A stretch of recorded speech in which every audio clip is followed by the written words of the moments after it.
ইদা মাতাল ইনসান, যখন মানুষ মারা যায় তার আমল সব বন্ধ হয়ে যায়, আমলের দরজা বন্ধ হয়ে যায়, আমল আর করতে পারে না। আমি আপনি যতক্ষণ দুনিয়াতে আছি আমল করবো নাকি জড়ো, কিন্তু যখন হায়াতটা শেষ হয়ে যাবে আমল করার সুযোগ আমার বন্ধ হয়ে যাবে। সেই কারণে সাহাবায়ে কেরামগণ তারা কবরের ভয় করছে, কবরের ভয়ে তারা থরথর করে কাঁপছে। হযরত আবু বকর সিদ্দিক রাদিয়াল্লাহু তাআলা আনহু, এত বড় খলিফাতুল মুসলিমিন, বিষ্ণুজি দুনিয়া থেকে যাওয়ার পর সর্বপ্রথম খলিফা হয়েছেন এমন একজন মানুষ যার সার্টিফিকেট আল্লাহ তাআলা জান্নাতের নিদর্শন, জান্নাতের খুশখবরি আল্লাহ তাআলা তাদেরকে দুনিয়ার মধ্যে দিয়েছেন। কিন্তু ওই মানুষগুলা জান্নাতের আমলনামা হাতে পাওয়া সত্ত্বেও তারা চিন্তিত কবর আমার কি হবে। দুনিয়ার জগতের মধ্যে আমাকে মানুষ দেখে, দুনিয়ার জগতের মধ্যে মানুষ আমাকে সাহায্য করে, কিন্তু কবরের মধ্যে আমার কি হবে আমার তো জানা নাই। দুই চাপ থেকে যদি আল্লাহ মালিক যেগুলা ফেরেশতা নিযুক্ত করছে, কারণ হলো দুনিয়ার মানুষ একজন মানুষকে আমানত দিলে, কাজে দিলে সে কাজের মধ্যে খেয়ানত করেছে কিনা ধরে। দুনিয়ার মানুষের স্বভাব হলো তাকে যে কাজে নিযুক্ত করা হয়েছে, তাকে যেই কাজে নিযুক্ত করা হয়েছে সেই কাজে সে আমানতের খেয়ানত করে। আসসালামু আলাইকুম ওয়া রাহমাতুল্লাহি ওয়া বারাকাতুহু। ইন্নাল হামদালিল্লাহ নাহমাদুহু ওয়া নাস্তাঈনুহু ওয়া নাস্তাগফিরুহ ওয়া নু'মিনু বিহি ওয়া নাতাওয়াক্কালু আলাইহি ওয়া না'উযু বিল্লাহি মিন শুরুরি আনফুসিনা من يهده الله فلا مضل له ومن يضلله فلا هادي له ونشهد أن لا إله إلا الله وحده لا شريك له ونشهد أن سيدنا وسندنا وحبيبنا وطبيبنا ومولانا محمدا عبده ورسوله أرسله بالحق بشيرا ونذيرا وداعيا إلى الله بإذنه وسراجا وقمرا منيرا. أما بعد فأعوذ بالله من الشيطان الرجيم. بسم الله الرحمن الرحيم. كل نفس ذائقة الموت ثم إلينا ترجعون. وقال رسول الله صلى الله تعالى عليه وسلم إن القبر روضة من رياض الجنة أو حفرة من حفر النار أو كما قال النبي عليه الصلاة والسلام. اللهم صل على محمد وعلى آل محمد كما صليت على إبراهيم وعلى آل إبراهيم إنك حميد مجيد. اللهم بارك على محمد وعلى آل محمد كما باركت على إبراهيم وعلى آل إبراهيم إنك حميد مجيد الحمد لله ثم الحمد لله ঐতিহ্যবাহী বেতুয়া কবরস্থান কর্তৃক আয়োজিত আজকের মাহফিলের সম্মানিত সভাপতি, সম্মানিত অতিথিবৃন্দ, সম্মানিত মুআজ্জাজ মুকাররম হযরত উলামায়ে কিরামগণ, আমার সামনে উপস্থিত দিন প্রিয়, ইসলাম প্রিয়, দিনদার, পরহেজগার, মুত্তাকি মুসলমান ভাই বন্ধুরা, পর্দার নিশি সম্মানিত মা ও বোনেরা, সর্বপ্রথম সে মালিকের দরবারে অগণিত শুকর ও সুজুদ আদায় করছি, যে মালিক আমাদেরকে অত্যন্ত দয়া করে, মায়া করে, মহাব্বত করে দুনিয়ার সমস্ত ঝামেলা থেকে মুক্ত করে দ্বীনি পরিবেশে, দ্বীনি মাহফিলে আসার বসার, কোরআন এবং হাদিস থেকে কিছু আলোচনা করার সুযোগ করে দিয়েছেন, আপনাদেরকে শ্রবণ করার সুযোগ করে দিয়েছেন। সেই মালিকের দরবারে মহব্বত নিয়ে, ভালোবাসা নিয়ে, দরদ নিয়ে সকলে একবার কালিমাতে শুকর আদায় করি, সকলে বলি আলহামদুলিল্লাহ। অতঃপর মহব্বত নিয়ে, ভালোবাসা নিয়ে, দরদ নিয়ে বিশ্ব নবীজি সাল্লাল্লাহু আলাইহি ওয়াসাল্লামের প্রতি একবার দরুদ পড়ি, সকলে বলি সাল্লাল্লাহু তাআলা আলাইহি ওয়াসাল্লাম। সম্মানিত উপস্থিতি, আমি আপনাদের সম্মুখে কোরআনে হাকিমের একটি আয়াত তেলাওয়াত করেছি, নবীজি অসংখ্য হাদিস থেকে একটি হাদিস তেলাওয়াত করেছি। মালিক যদি আমাকে তৌফিক দান করেন, আয়াত এবং হাদিসকে সামনে রেখে কিছু আলোচনা করার চেষ্টা করব ইনশাআল্লাহ তাআলা। আসুন দেরি না করে আমরা মূল আলোচনা দিকে চলে যাই। আমি আপনাদের সম্মুখে যে আয়াত কারিমা তেলাওয়াত করেছি, আল্লাহ তাআলা ঈমানদার, মুত্তাকি, পরহেজগার বান্দাদেরকে আল্লাহ তাআলা ডেকে বলতেছেন, কুল্লু নাফসিন যায়িকাতুল মাউত,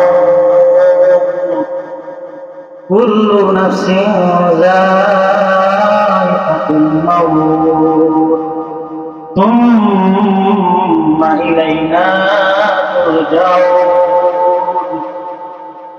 আল্লাহ তাআলা কত সুন্দর করে দুনিয়ার সব মানুষকে জানায় দেয়, হে দুনিয়ার মুত্তাকি, পরহেজগার, ঈমানদার আমার বান্দা বান্দিরা, তোমরা শুনে রাখো, আমি আল্লাহ তাআলা যাদের অন্তরে হৃদয় দিয়েছি, জান দিয়েছি, প্রাণ দিয়েছি, তোমাদের অন্তরে কথা লালন করবা, পালন করবা। তোমরা কিন্তু সব সময় স্মরণ রাখবা, তোমাদেরকে একদিন এই দুনিয়া ত্যাগ করে, দুনিয়ার মায়া ত্যাগ করে, দুনিয়ার সব ভালোবাসা ত্যাগ করে আমি মালিকের দরবারে হাজিরা দিতে হবে। আল্লাহ তাআলা বলেন, আল্লাহ তাআলা কয়, যাদের নফসের মধ্যে জান আছে, যাদের নফসের মধ্যে জান আছে, প্রাণ আছে, তাদের মৃত্যু হতে হবে।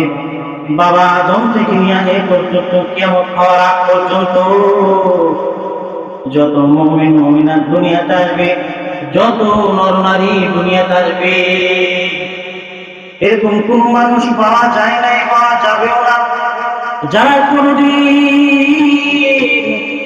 এই কথা বলে দিয়েছে মৃত্যু আমাদেরকে হতে হবে না, মৃত্যু আমাদের হবে না, বরং সব মানুষ এটা জানে আমাদেরকে মৃত্যু হবে, এটা নিশ্চিত, এর মধ্যে কোনো ধরনের সন্দেহ নাই।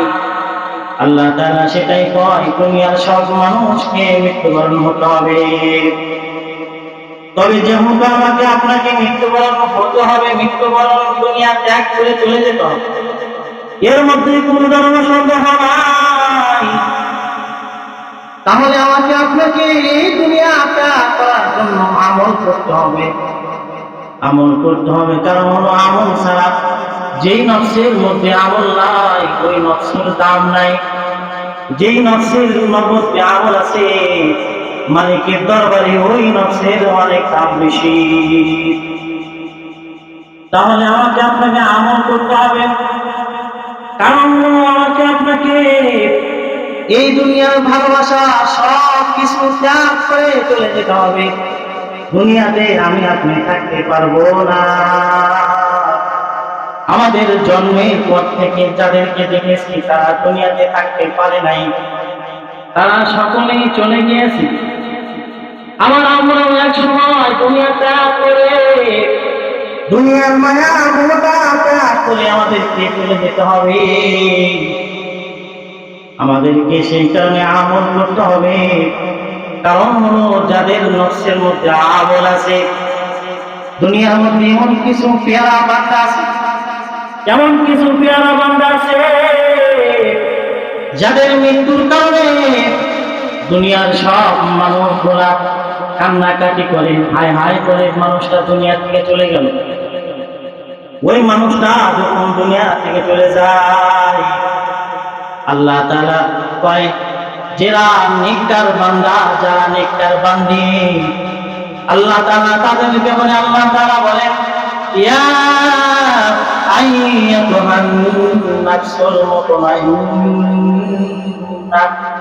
ইরজিই ইলা রাব্বিকি রাযিয়াতাম মারযিয়া ফাদখুলি ফি ইবাদি ওয়াদখুলি জান্নাতি। আল্লাহ তাআলা নেককার বান্দা বান্দীদের সম্পর্কে আল্লাহ তাআলা বলে, তাদের প্রতি খুশি হইয়া ফালা তাখাফু ওয়ালা তাহজানু, তোমাদের কিন্তু কোনো ধরনের ভয় নাই, তোমাদের কোনো ধরনের টেনশন নাই, তোমাদের কোনো ধরনের ভয় নাই, তোমাদের কোনো ধরনের টেনশন নাই। আসো আসো, মৃত্যু হওয়ার মাধ্যমে আমি আল্লাহ তাআলার দরবারে মেহমান হয়ে যাও। আমি আল্লাহ তাআলা মেজবান হব, তোমরা মেজবান মেহমান হবে। আমি মালিক তোমাদের মেহমান বানাবো, তোমাদেরকে আপ্যায়ন করব।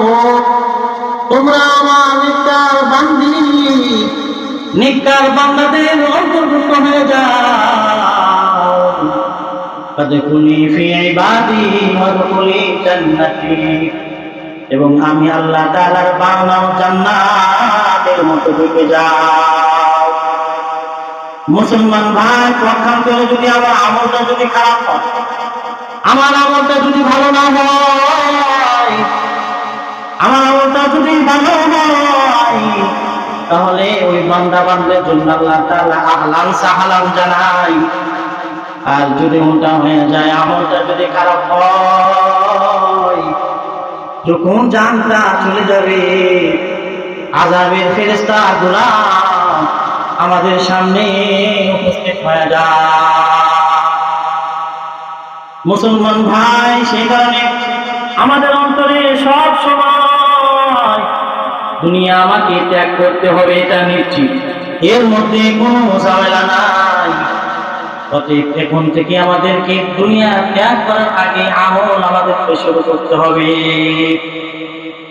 দুনিয়ার মধ্যে সাধারণ মানুষ মুসিবতে পড়লে একজন আরেকজনকে সাহায্য করে।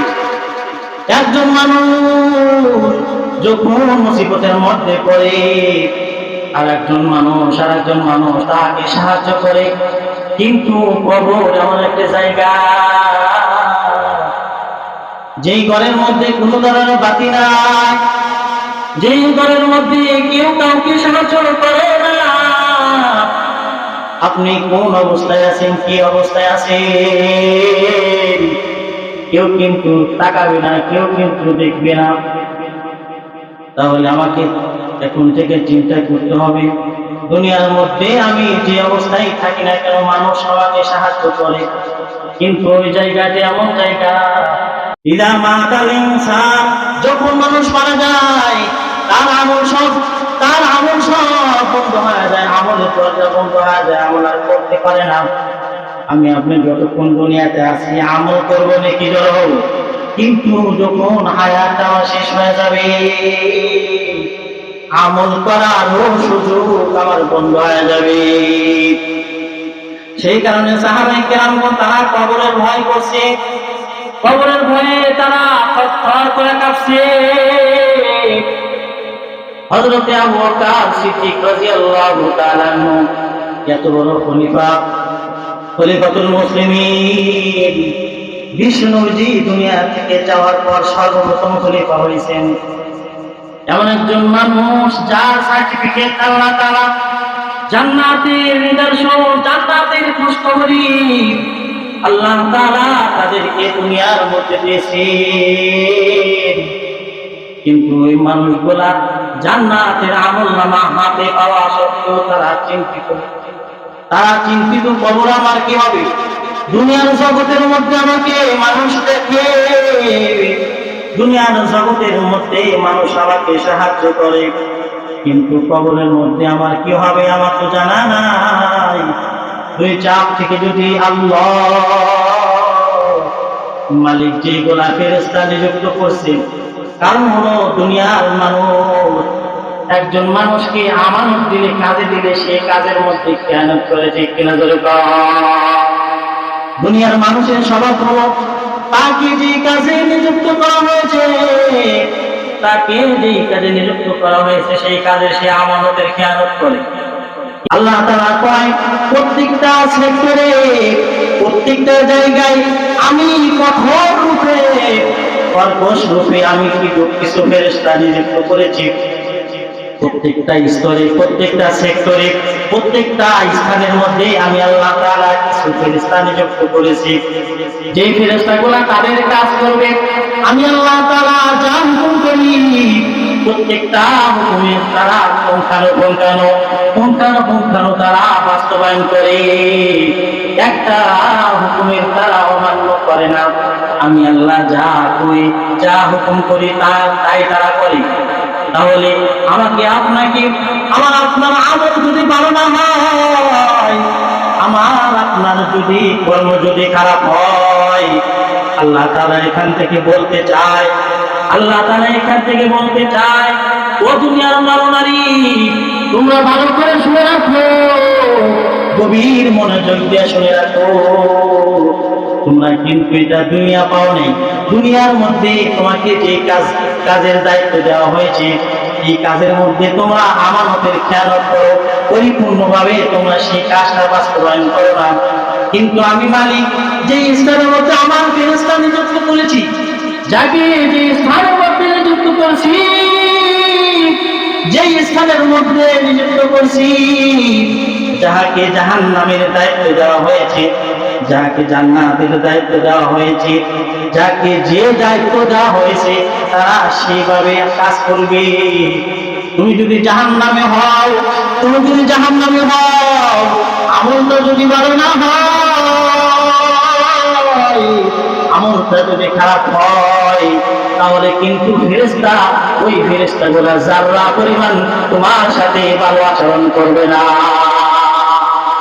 আর যদি তোমার আমলটা যদি ভালো হয়, তোমার কাজ কর্মটা যদি ভালো হয়, তোমার কাজটা যদি ভালো হয়, তাহলে তোমার মধ্যে থেকে যখন রূহটা বাহির হয়ে যাবে, রহমতের ফেরেশতা আহলান সাহলান বলিয়া আল্লাহ তাআলার দরবারে রক্ষা হয়ে যাবে।